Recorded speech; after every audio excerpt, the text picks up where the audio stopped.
Fine. I'll spend some time on what is supposed to be the focus of this podcast and talk about fly tying in this episode. The show is called Secret Society of Fly Tyers after all, and I've been leaning more into the secret society part of that lately, I guess. What do you expect from a true freak?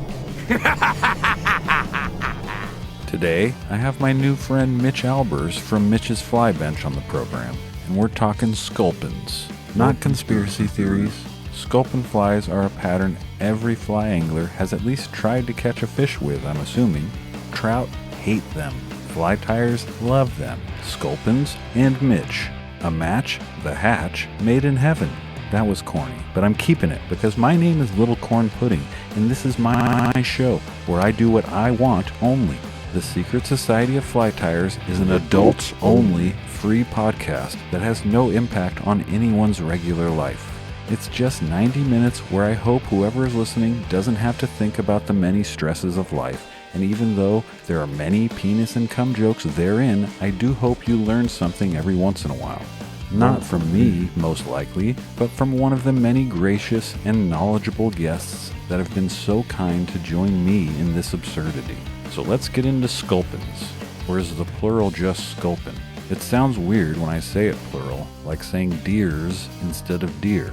I'll ask evil artificial intelligence, which says, I can use both depending on context. For instance, use sculpins like, we saw countless sculpins having sex with each other in the river today. Use sculpin like, the fishermen failed to catch 5 sculpin today because they were too busy puking after eating at the Olive Garden last night, which made the fish eat their puke instead of the flies because the puke smelled better. Who the made this? It looks like a skinny to me. I wish that this breadstick would be more flavorful. Either one works. How about some fun facts? Some sculpins are able to compress their skull bones to fit inside small spaces, like a rat or a spider. Despite the unflattering names given to sculpin by some people, at least one beer label sports a sculpin-like image and title. That would be the Ballast Point Sculpin IPA that isn't a Guinness beer, so I shan't be drinking it. Sculpins differ from many other bony fishes because they lack a swim bladder. A swim bladder is a gas-filled sac that a fish can expand or deflate to control its buoyancy in the water column. Lack of a swim bladder fits the sculpin's bottom-dwelling habits. Not one fun or sexy fact about sculpin genitals or sculpin cum. Sorry, folks. NPS.org doesn't go into that kind of detail.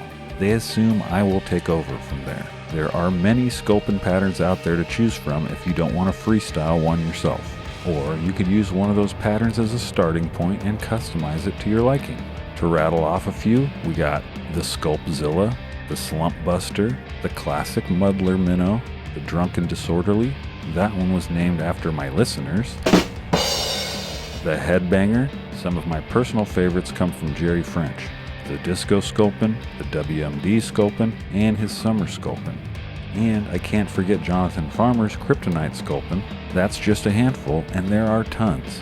I like to swing flies, and I will swing sculpin patterns. After reading more about them and making this episode, I will employ some more herky-jerky movements into my swing and retrieve. I will try and get into the mind of the scorpion fish. I'll become the bait. I'll get my head in the game instead of on a swivel looking for green herons and belted kingfishers. So how did I do?